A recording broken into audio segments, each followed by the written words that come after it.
Muy buenas noches, sean todos ustedes bienvenidos a esta sesión académica del martes 20 de junio del año 2023 con el ciclo de conferencias en torno al Bicentenario de Jalisco titulado Nacimiento de Jalisco, y el día de hoy tendremos a bien escuchar las conferencias La historia de Jalisco en tres tiempos: Independencia, Monarquía y República, 1821-1823, a cargo de nuestro conferencista el doctor Hugo Torres Salazar.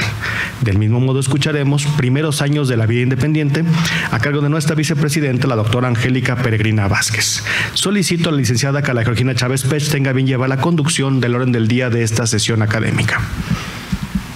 Gracias. Buenas noches. Dando seguimiento al orden del día, como primer punto se realizó la apertura de la sesión a cargo del licenciado Samuel Gómez Luna Cortés, presidente.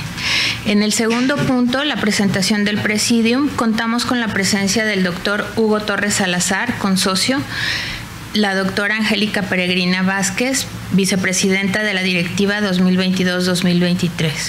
Presidiendo esta sesión académica el licenciado Samuel Gómez Luna Cortés y la de la voz, licenciada Carla Georgina Chávez Pech, secretaria general. En el tercer punto, la participación de nuestros conferencistas, por lo que solicito al doctor Hugo Torres haga uso de la voz. Adelante. Voy a pasar. Con su venia, señor presidente, y con el agradecimiento por su presencia. La historia de Jalisco en tres tiempos: Independencia, Monarquía y República, 1821-1823. La formación política del país después de la independencia de la corona española transitó por diferentes modelos políticos, y esto correspondía sin lugar a dudas por los diferentes grupos que ensayaban su poder y su influencia en la vida política de México. Jalisco 1821, el entusiasmo independentista. Con la independencia se dejó el modelo europeo, monárquico, español, regalista, y se declaró el modelo independiente, liberal y norteamericano, pero no tenía fortaleza en su práctica, por lo que solo fue a nivel declarativo y de buenas intenciones. Don José de la Cruz fue el último gobernante impuesto por la dominación española al territorio todavía entonces conocido con el nombre de Nueva Galicia.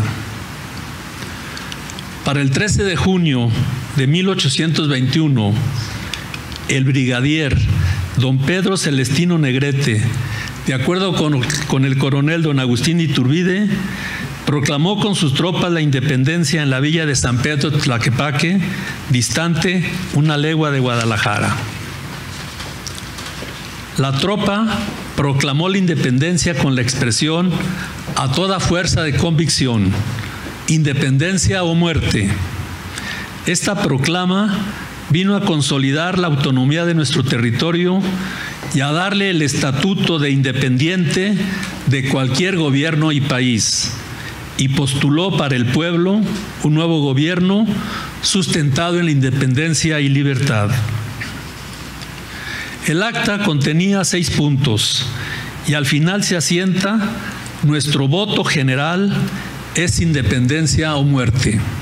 San Pedro, 13 de junio de 1821.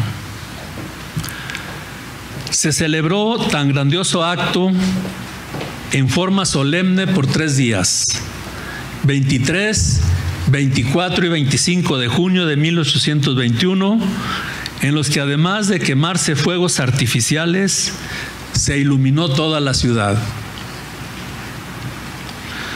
Pocos días después se quitaba de las oficinas públicas el retrato del general Cruz, mandándose poner en lugar de él los de Iturbide, Negrete y Andrade. Se borraba el título de Plaza de Venegas, que tenía la del Mercado desde el tiempo de aquel virrey, y se le sustituía con el nombre de Plaza de la Independencia. Se arrancaban las armas reales de España del frontis de los edificios públicos que los ostentaban, y en vez de ellas se ponían las nacionales. Otro evento de gran importancia. Con la solemnidad y magnificencia propia del acto, se jure y proclame a nuestra enunciada Madre María Santísima de Zapopan por generala de las armas del Ejército de la Nueva Galicia, adornándola con las insignias del bastón y banda. El acto se celebró el día 15 de septiembre a las 9 de la mañana en la Catedral de Guadalajara. Estos fueron los principales sucesos de la consumación de la independencia en la provincia de Guadalajara, varios y diversos, pero no suficientes para evitar el efímero y fugaz entusiasmo independentista. El entusiasmo independentista nos duró como la espuma, porque ya diluido devino la monarquía, registrado en nuestros anales históricos como el primer imperio mexicano.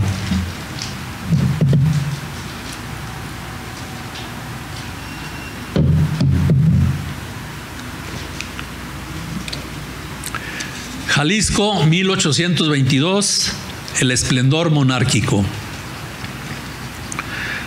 El modelo que advino, pero que tampoco llegó para quedarse por su corta duración, fue el monárquico, conservador y iturbidista, provocando un gran fervor por su esperanza y propuesta. El primer martillazo de forja a la corona para Iturbide se dio la noche del 18 de mayo de 1822 en la Ciudad de México, con el pronunciamiento a favor del imperio por el sargento Pío Marcha. Se valida este hecho cuando el regimiento número 1 de Celaya, acuartelados en el convento de San Hipólito de México, proclamaron a Agustín I. Con la elección de Iturbide como emperador, dio inicio a la administración del capitán general Luis Quintanar como jefe político superior y capitán general de la provincia de Guadalajara. La proclamación de Iturbide como emperador fue aprobada por 67 votos contra 15 por el Congreso reunido en la iglesia de San Pedro y San Pablo de la Ciudad de México. Y ya con esto se daba pie a los actos solemnes para expresar el fervor monárquico en el país. El fervor monárquico se desbordó y seguro estoy que fue Guadalajara uno de los lugares que sobresalió por sus fastuosas fiestas. Aquí la descripción.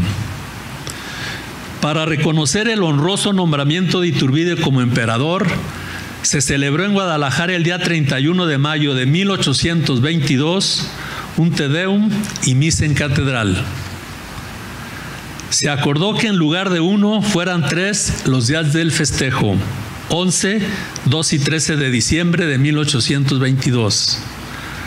Se pidió permiso por el ayuntamiento a la Diputación para acuñar hasta 1,500 pesos en monedas con el busto del emperador. La Diputación autorizó el gasto hasta de 6,500 pesos en las enunciadas fiestas. Se celebraron 15 corridas de toros. En la solemne función verificada en la catedral, el doctor don José María Hidalgo predicó un magistral discurso. En la plazuela que está al frente de la Santa Iglesia Metropolitana, se puso a expensas del Consulado Nacional de Guadalajara un pórtico regio de orden dórico que se le encargó a José María Uriarte. Al tiempo del ceremonial de la jura, se arrojaron 500 monedas de plata y las 2 salvillas que las contenían. Los últimos hechos del fracasado imperio fueron: el 19 de marzo de 1823, el emperador presentó su abdicación ofreciendo salir del país para evitar disturbios.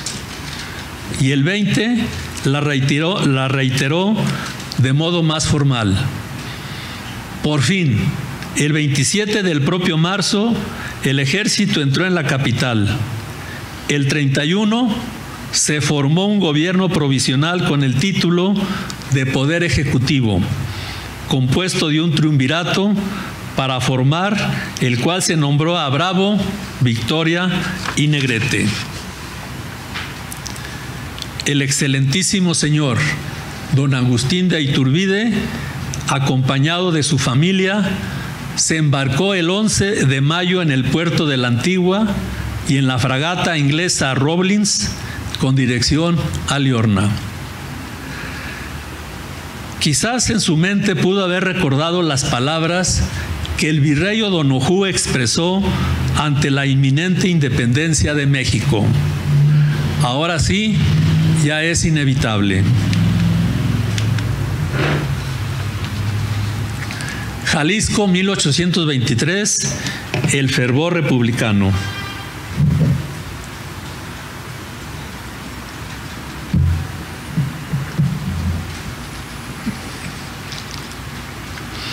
El fervor republicano se expresó en diferentes manifestaciones, planes, declaraciones, bandos y proclamas que puso fin al efímero imperio iturbidista. La primera bolladura a la corona de Iturbide vino con la sublevación del ejército en Veracruz y con la declaración del Plan de Casamata. Santana proclamó la República en el puerto de Veracruz y antes de terminar el mes de diciembre tenía ya al lado suyo al general Guadalupe Victoria, Guerrero y Bravo. El Plan de Casamata, de factura masónica, en su totalidad eran 11 los artículos de este plan. Estos artículos daban sustento al pronunciamiento de nación como república, al considerar que la soberanía reside en la nación, restablecer en forma inmediata el Congreso como un órgano de representación nacional y elegir a sus representantes de modo que ya aplicada estas recomendaciones adviene el nuevo gobierno.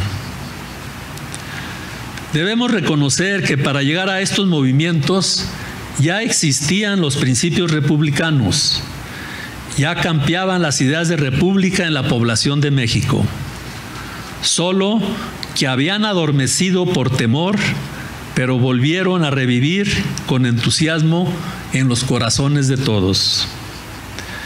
Estos principios ya se habían manifestado en los movimientos de Javier Mina, de Joan Aragó y de Pedro Moreno, que José María Muriel les adjudica mucha vocación republicana, y a los postulados en favor del federalismo que habían expuesto Severo Maldonado y Prisciliano Sánchez.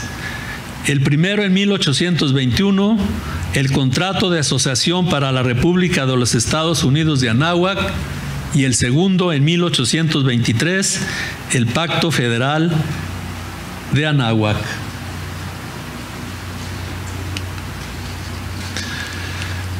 Con gran eficiencia política, Quintanar convirtió a los ayuntamientos de la provincia de Guadalajara en propagadores del federalismo, logrando que cada uno, lo mismo que las diferentes corporaciones oficiales, levantaran y remitieran actas de adhesión al sistema federal, los cuales reunió en un legajo que hizo llegar al Supremo Poder Ejecutivo en mayo de 1823, bajo el título de Voto General de los Pueblos de la Provincia Libre de Jalisco, denominada hasta ahora de Guadalajara, sobre constituir su forma de gobierno en República Federada. Todo ello desembocaría en la creación del Estado Libre de Jalisco el 16 de junio de 1823, cuando así lo declaró la Diputación Provincial, y el día 21 siguiente hizo público el Plan de Gobierno Provisional. Para darnos cuenta del grado de representatividad que tenían los miembros de la Diputación, es necesario recalcar, como lo asegura Peregrina, estos individuos no eran representantes del rey, sino del pueblo. Habían sido elegidos con la encomienda de determinadas funciones y como resultado de su encomienda presentan a todos los habitantes del Estado Libre de Jalisco para su gobierno el siguiente Plan de Gobierno Provisional del nuevo Estado de Jalisco. Este plan estaba formado por 20 artículos. La primera parte, con 10 artículos, se anuncia como principios generales. La segunda parte, titulada Forma de Gobierno del Estado, se conforma con otros 10 artículos. Comentaré los artículos principales, cuyo contenido sostienen la estructura política del nuevo gobierno, la República Federada. Artículo 1. Primero, la provincia, conocida hasta ahora con el nombre de Guadalajara, se llamará en lo sucesivo Estado Libre de Jalisco. 3. Artículo 3. El Estado de Jalisco es libre, independiente y soberano de sí mismo y no reconocerá otras relaciones con los demás estados o provincias que las de fraternidad y confederación. Artículo 5. Su gobierno popular representativo.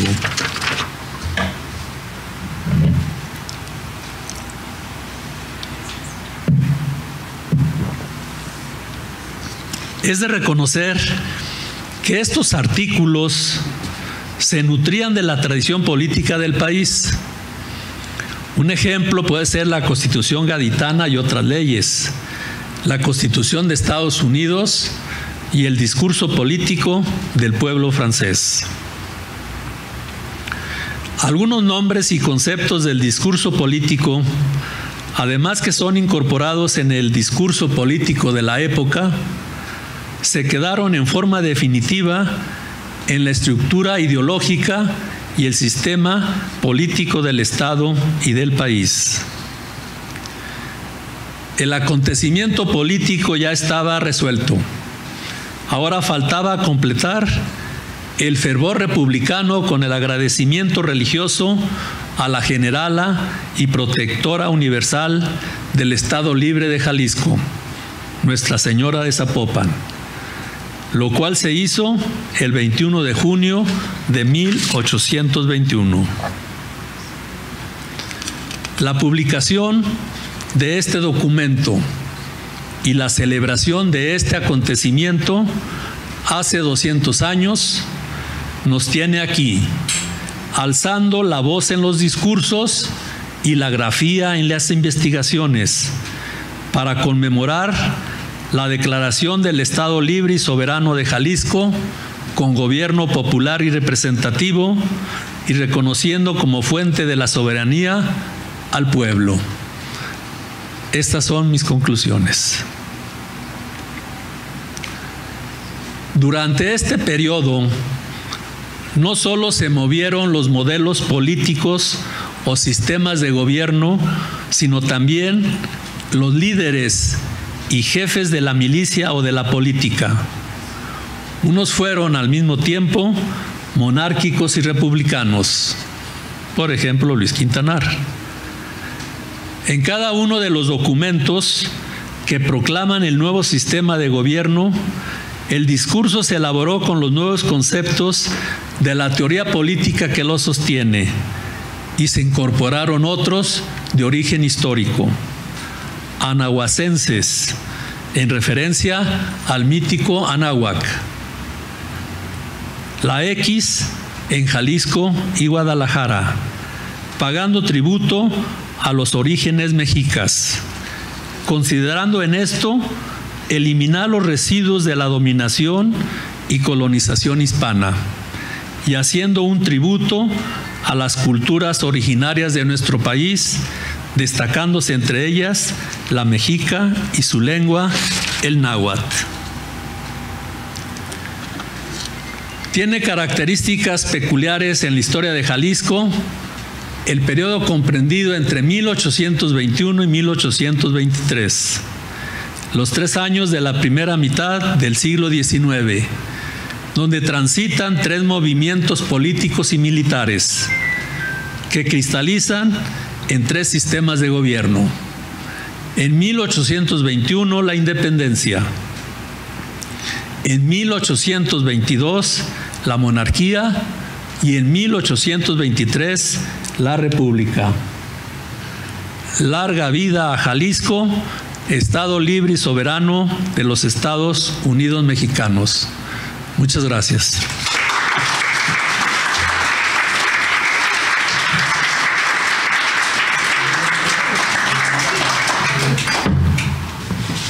Muchas gracias, doctor Hugo Torres, por su participación. Ahora le cedemos el uso de la voz a la doctora Angélica Peregrina, por favor.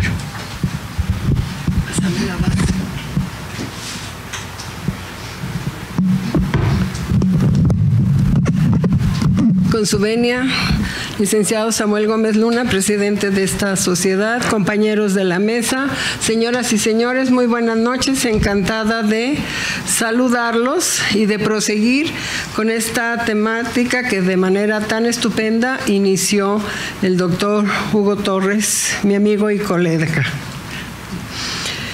Yo hablaré a ustedes sobre los primeros años de vida independiente de Jalisco.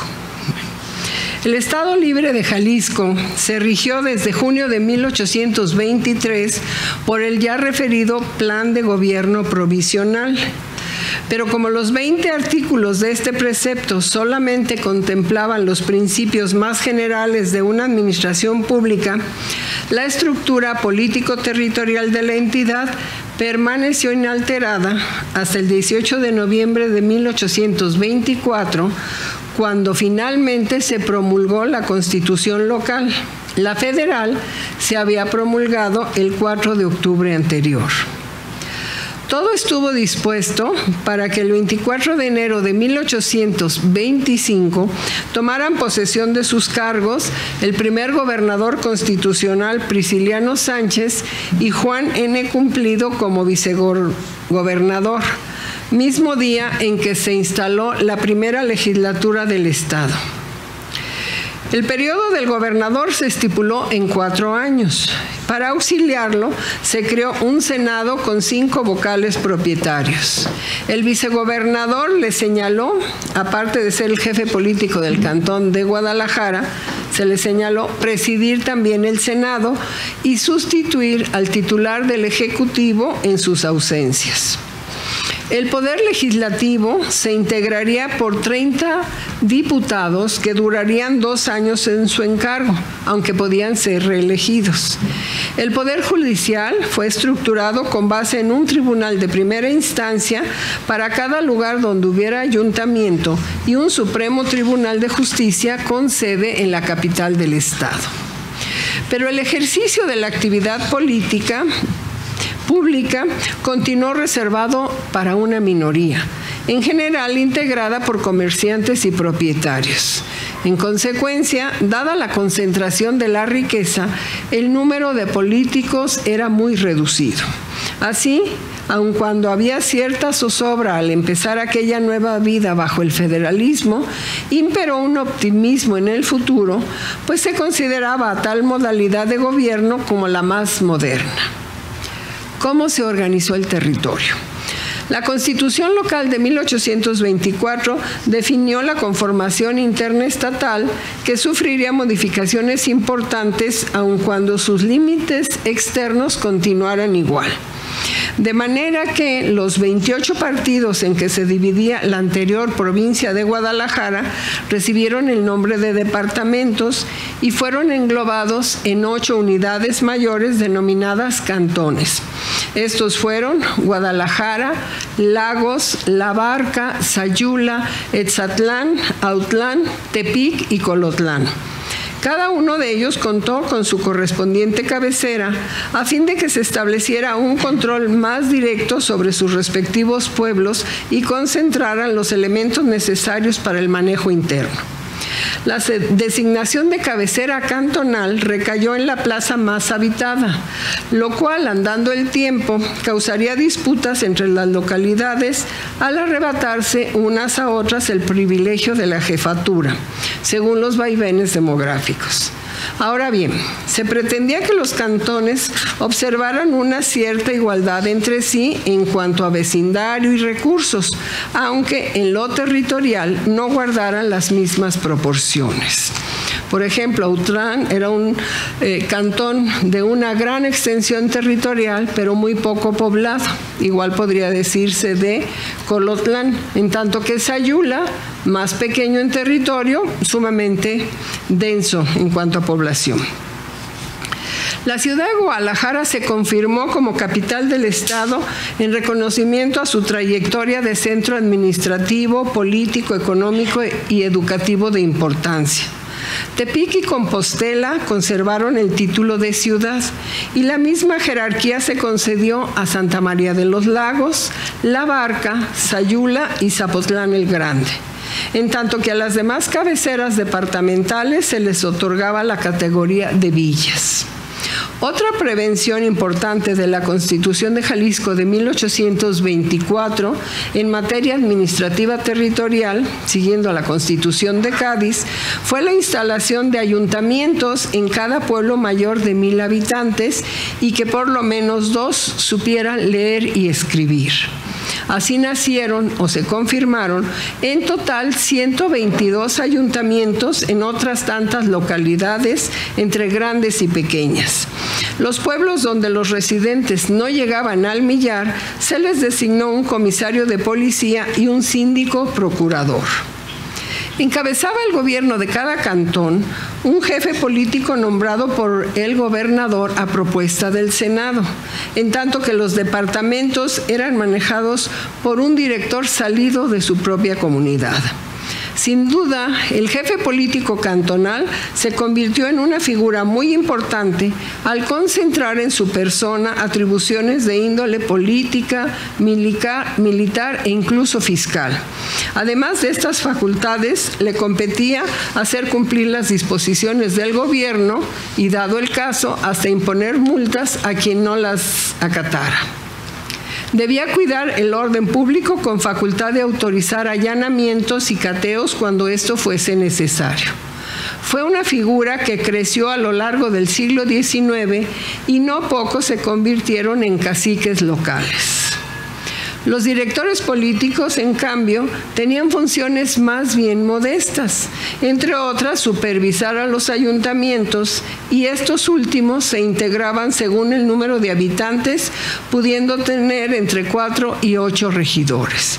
Aquí vemos pues una estructura como de cebolla, que una capa va envolviendo la otra, y el ayuntamiento no se podía comunicar directamente con el gobernador, se comunicaba con el director político y con el jefe político y el jefe político con el gobernador, ¿sí? Entonces, sencillísima. Sí, como todo principio, el del inicio de Jalisco no fue fácil. El establecimiento de un nuevo sistema de gobierno, como lo hizo notar Prisciliano Sánchez, entrañó la presencia de problemas sociales, económicos y políticos muy graves.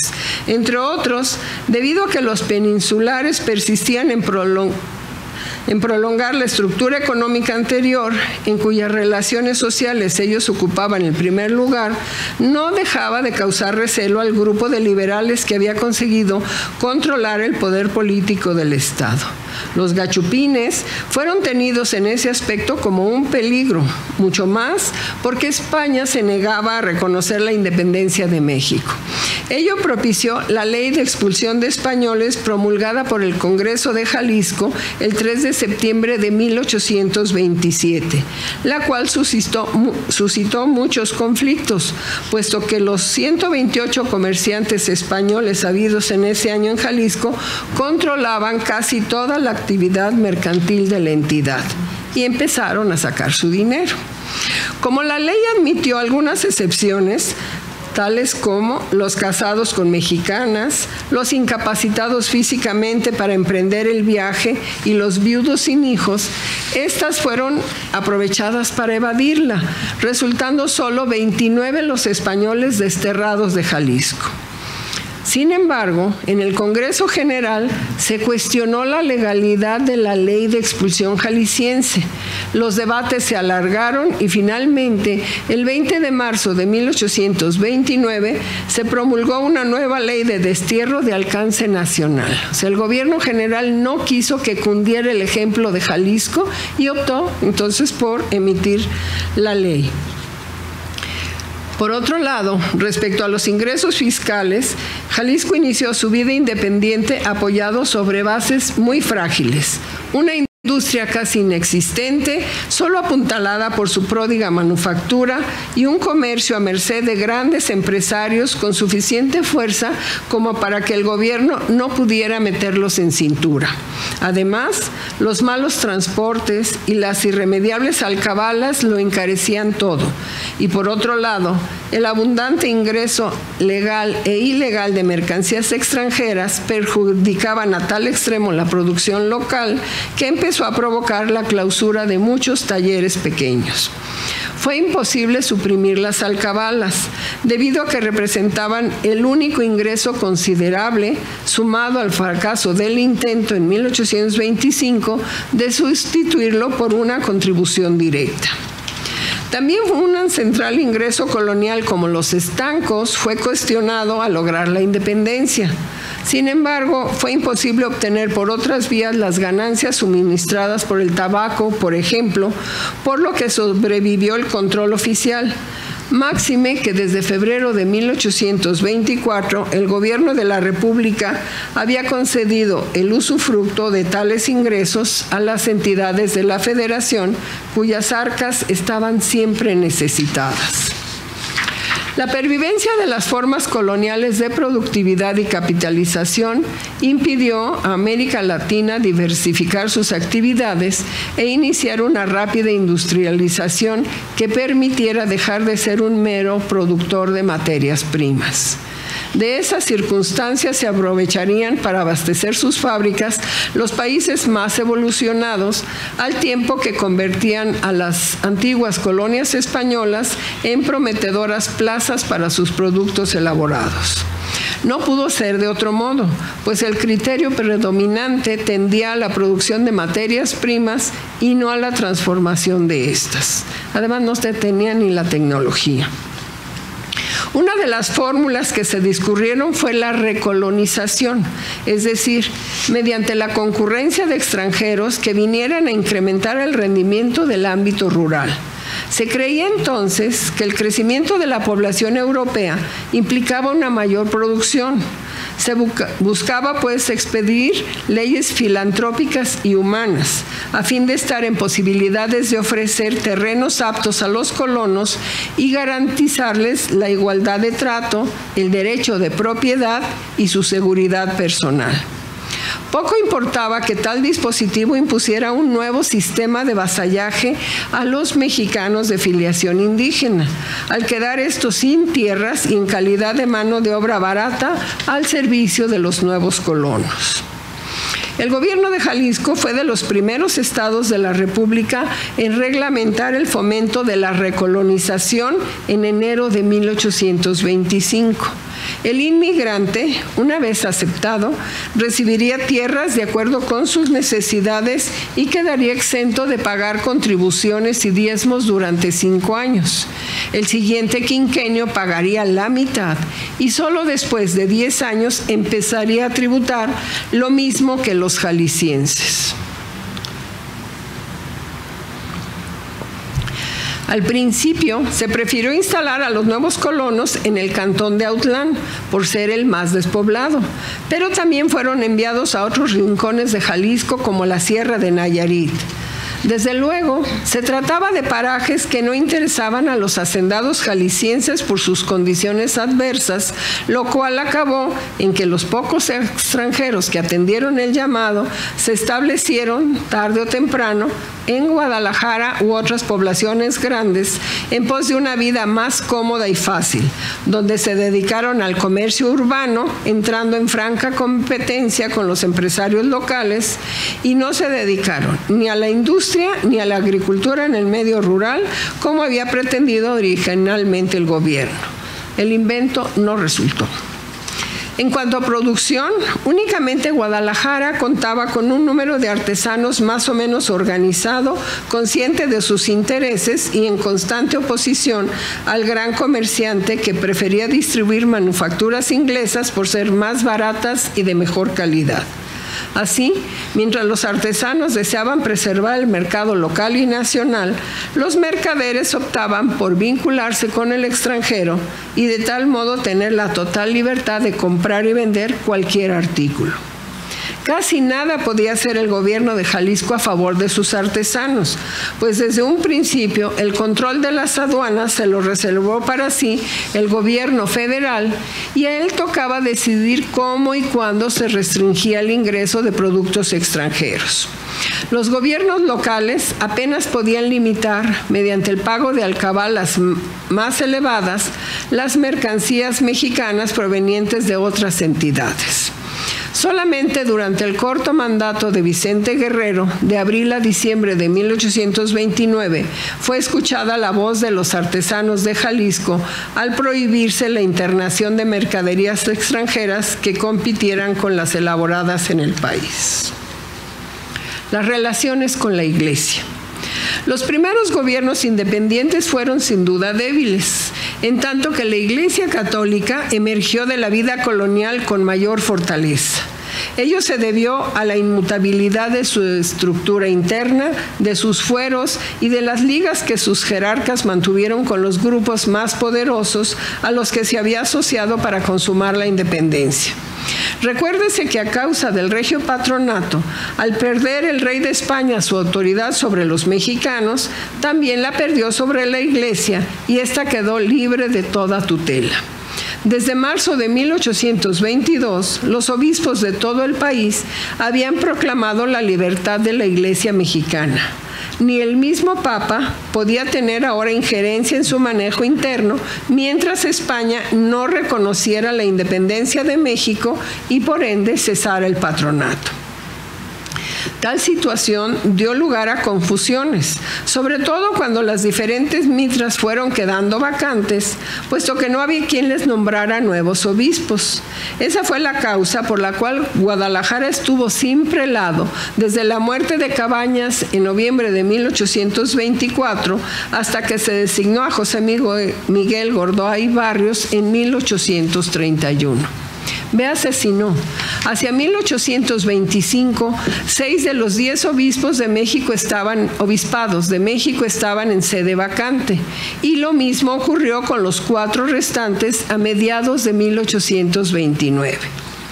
Vale agregar que la Iglesia no enfrentó los graves problemas económicos que se presentaron al gobierno jalisciense, principalmente porque la sociedad prefería cumplir primero con las obligaciones de la fe, de suerte que los diezmos y demás rentas eclesiásticas siguieron entregándose con bastante regularidad. Además, la Iglesia había sido siempre eficiente. La haceduría de diezmos se encargaba no solamente de recoger cada año la renta decimal, sino también de averiguar previamente los ingresos para que se le liquidase lo correcto.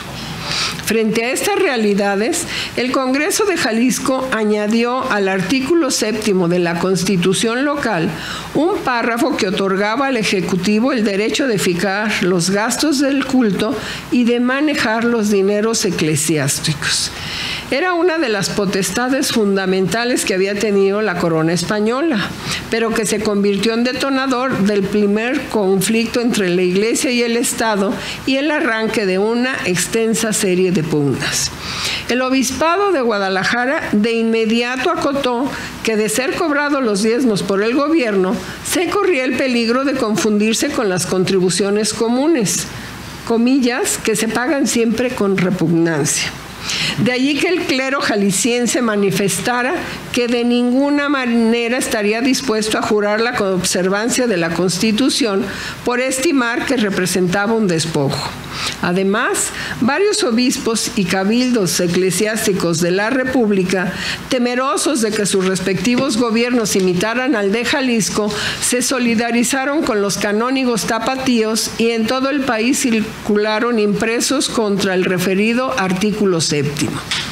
Fue necesario que interviniera el Congreso General, quien cedió finalmente ante el clero y acordó que mientras el gobierno de la nación no arreglara la vigencia del patronato con Roma, las entidades federativas no podían tocar puntos relativos a las rentas eclesiásticas, salvo a cuando ambas autoridades actuaran de común acuerdo.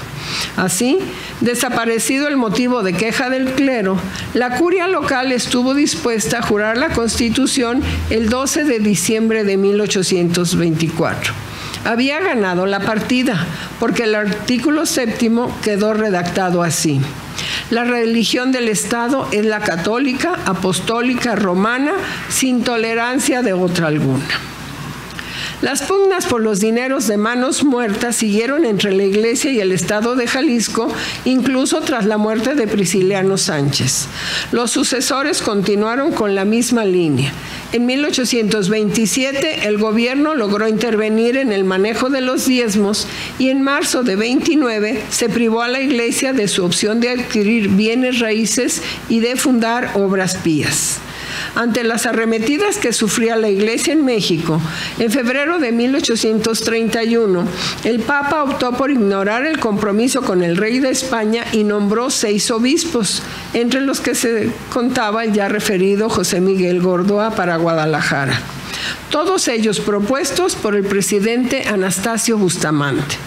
Al final, el obispado tapatío ganó la partida, pues se demostró que el gobierno era mal administrador, aparte de que otros vientos pronto soplarían por estas tierras. Educación. No podía faltar. A pesar de que en lo religioso la concordancia de ideas parecía imposible, en cuanto a incrementar la educación coincidieron todas las opiniones de la época. Fueron los liberales quienes más insistieron en ello, pues la consideraban indispensable para lograr el proceso. Los deseos cristalizaron con el gobierno de Prisciliano Sánchez cuando se publicó en marzo de 1826 el Plan de Instrucción Pública, mediante el cual se estableció que la enseñanza oficial en Jalisco sería pública, gratuita y uniforme, dividida en 4 niveles: municipal, departamental, cantonal y superior. A la par, se clausuraron el Colegio de San Juan Bautista y la Universidad de Guadalajara por su marcada tendencia colonial y se fundó el Instituto del Estado, acorde con lo que el gobierno esperaba de la educación superior. Dadas las precariedades, solamente se pudo habilitar por un lado el nivel superior al abrir sus puertas el Instituto del Estado el 14 de febrero de 1827 y por otro el municipal, es decir, la enseñanza elemental, carga que recayó en los ayuntamientos que hicieron esfuerzos para abrir escuelas públicas en un gran número de localidades de Jalisco, tanto para niños como también para niñas. Vale referir que se empezó a adoptar el sistema lancasteriano o de enseñanza mutua, que consistía básicamente en utilizar a los alumnos más adelantados para instruir a los otros. Así se resolvía enseñar a muchos niños con poco personal docente. Pero a mediados de 1834 todo se vino abajo. Fue derrocado el gobierno liberal y extinguido el Instituto del Estado, en tanto que la educación primaria quedó bajo la supervisión de los párrocos. La Universidad de Guadalajara fue reabierta, el Seminario de San José de Guadalajara cobró nuevos bríos y poco después el Liceo de Jalisco empezó a trabajar, pero bajo criterios distintos. se dio la pugna entre los políticos de aquella época, al dividirse el grupo dominante en dos facciones, conservadores y liberales. Sin duda influyó la muerte de Prisciliano Sánchez, acaecida desde diciembre de 1826, ya que para cubrir los 2 años que quedaban del periodo constitucional, fueron gobernadores interinos José María Echauri, José Justo Corro y Juan N. Cumplido. Los dos últimos encarnaron una acérrima rivalidad al grado de que durante el segundo periodo constitucional de 1829 a 1833 se registraron 8 cambios en el puesto de gobernador. Por si fuera poco, aparte de los efectos derivados de la crisis política y económica, Guadalajara se vio profundamente afectada por una epidemia de cólera en 1833, el llamado cólera grande, que significó la pérdida de casi el 10% de su población. Luego cayó el federalismo en 1834 y a partir de allí se desataron los vaivenes políticos entre federalistas y centralistas. Después de someter con lujo de fuerza a Zacatecas, el general Antonio López de Santana se trasladó a Guadalajara para cerciorarse en persona del orden prevaleciente en la capital de Jalisco. A su arribo, el 6 de marzo de 1835, grandes honores y fiestas se le prodigaron. Difíciles, sin duda, fueron los primeros años de vida del Estado Libre de Jalisco. Muchas gracias.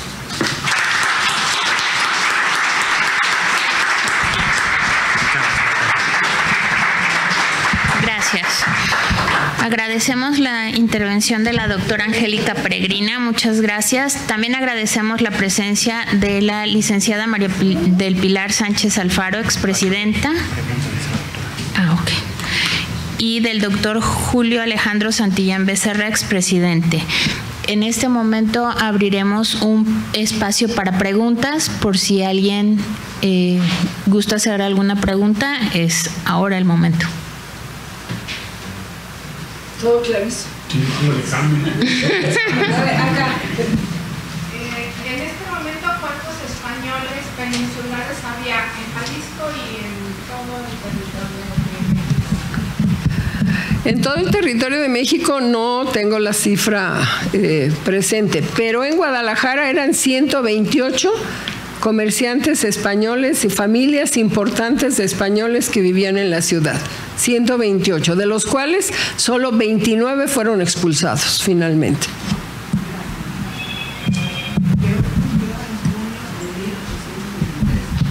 Pues todo lo que dijo Hugo, ¿sí?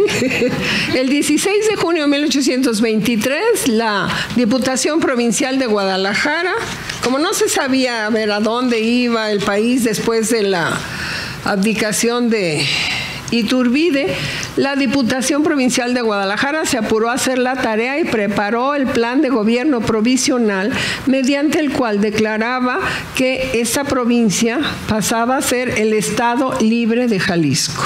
Después fue el diputado Cañedo quien le agregó lo de soberano, ¿sí? De Estado Libre y Soberano de Jalisco.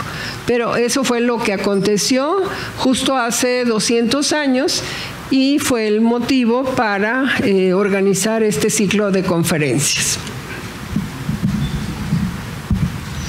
Manuel Moreno. Sí, oye, no sé si pudiera abundar un poquito más en qué tanto influyeron en el modelo de organización política de Jalisco, el modelo norteamericano y la Constitución de Cádiz, porque de repente parece que al hablar de federalismo y de confederación se viera el modelo gringo. Pero luego vemos por otra parte la influencia de la Constitución gaditana. ¿Cómo ven estas dos influencias? Bueno, en efecto hay influencia de los dos, ¿sí? La división de poderes, ejecutivo, legislativo, judicial y demás, evidentemente se funda más en el modelo norteamericano que ya estaba en práctica, ¿sí? En cuanto a la influencia de la Constitución de Cádiz, pues el liberalismo español, justamente en esta Constitución se le da vida a las provincias, ¿sí? Que tienen en un cuerpo colegiado, la Diputación Provincial, que es el antecedente de los congresos y es donde empieza, digamos, a hacerse los ejercicios parlamentarios, ¿sí? En cuanto a educación, la Constitución de Cádiz habla de que se establecerá una escuela de primeras letras en cada municipio, ¿sí? Y la Constitución de Jalisco indica que habrá una escuela en cada cabecera municipal. Entonces, en esto hay estas similitudes. Tal vez Hugo quiera agregar algunas otras.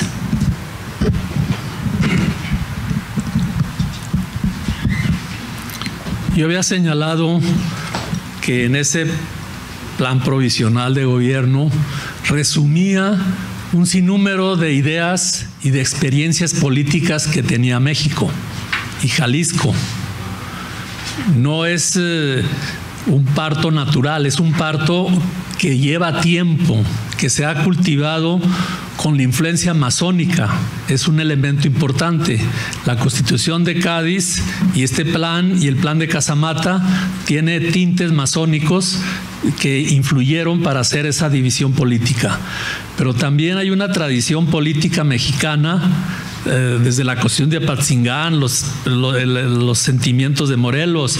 Ya se hablaba de una división territorial, se hablaba de una división de poder, y todo esto nos da idea de ese pensamiento ilustrado de muchos de los diputados provinciales que estaban fecundando ideas europeas, entonces enciclopedistas. Entonces todo esto se resume en este documento, pero además continúa creciendo el fervor político, las ideas y hasta las constituciones del 24 y posteriormente las que conocemos, 54, 17, etcétera.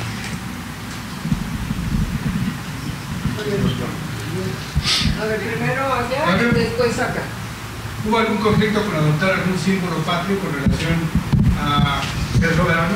O sea, ¿se podía aceptar traerse toda la imagen de Ejército de Garante, la bandera? Bueno, esto es lo que hace muy hábilmente Iturbide, ¿no? Que escoge estos elementos que dan idea de la nueva nación con elementos que vinculan con el pasado indígena, el glorioso pasado indígena, y brincarse toda la etapa colonial. Pero recordemos que el Estado de Jalisco adopta como su escudo el que tenía la ciudad de Guadalajara, el que le dio Carlos V en 1539, ¿no? Y los colores que tenía este escudo, ¿no? El azul y el amarillo.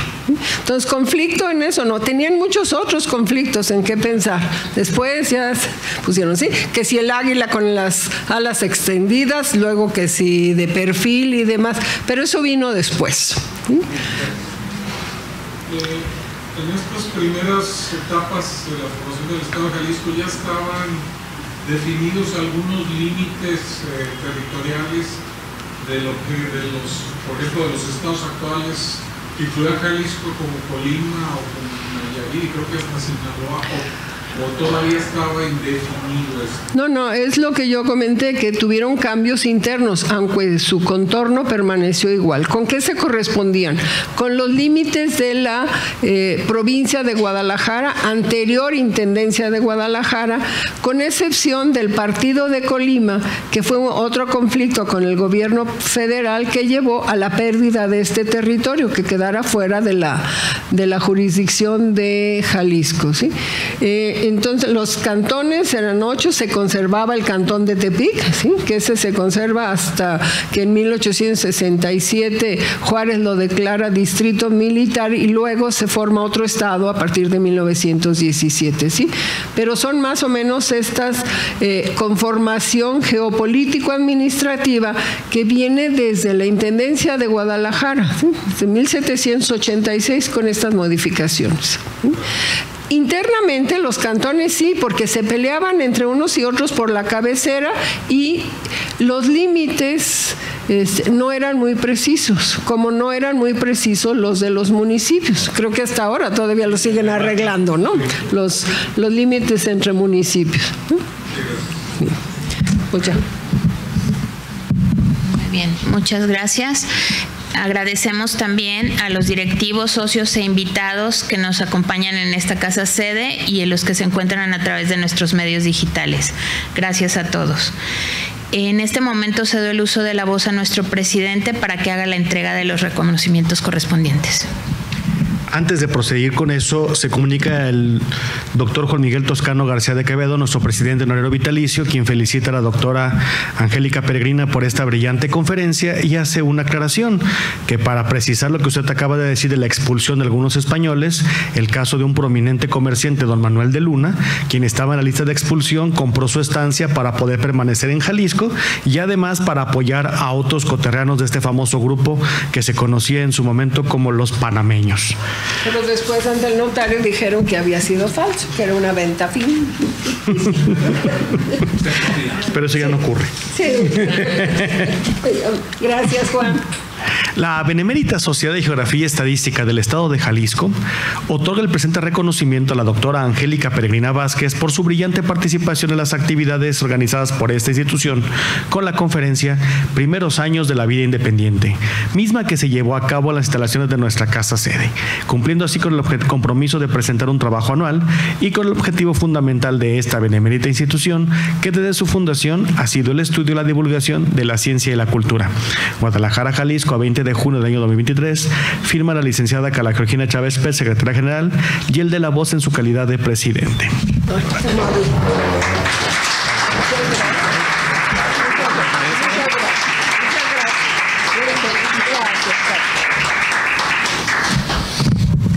Y en el mismo tenor, otorgamos el presente reconocimiento al doctor Hugo Torres Salazar por su brillante participación en las actividades organizadas por esta institución con la conferencia La Historia de Jalisco en Tres Tiempos, Independencia, Monarquía y República, 1821-1823. Firman la licenciada Carla Georgina Chávez Pech y el de la voz en su calidad de presidente. Doctor.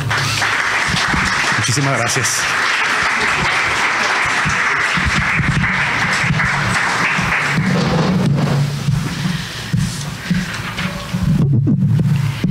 Me permito dar los siguientes avisos. Para finalizar la celebración del Bicentenario de Jalisco con nuestro ciclo de conferencias Nacimiento de Jalisco, el martes 27 de junio a las 20 horas se presentará la conferencia La literatura a la luz del nacimiento de Jalisco, a cargo de nuestra consocia, la maestra Sara Velasco Gutiérrez, y la conferencia Nace Jalisco, el arte del Estado, a cargo de nuestra consocia, la doctora Jessica Marchelli Sánchez. Los invitamos al concluir este evento a nuestro convivio que tendremos en el patio para seguir conversando con nuestros conferencistas. Y como último punto, cedo el uso de la voz a nuestro presidente para que haga la clausura de la sesión. Agradecemos a las personas que nos acompañan tanto de manera presencial como en formato virtual y agradecer nuevamente a los ponentes porque con eso estamos cumpliendo con el compromiso de esta benemérita institución en torno a las actividades sobre el Bicentenario de Jalisco. Por lo cual, siendo el martes 20 de junio del año 2023, siendo las 8 de la noche con 59 minutos, clausuramos los trabajos de esta sesión académica. Muchas gracias, que pasen muy buena noche.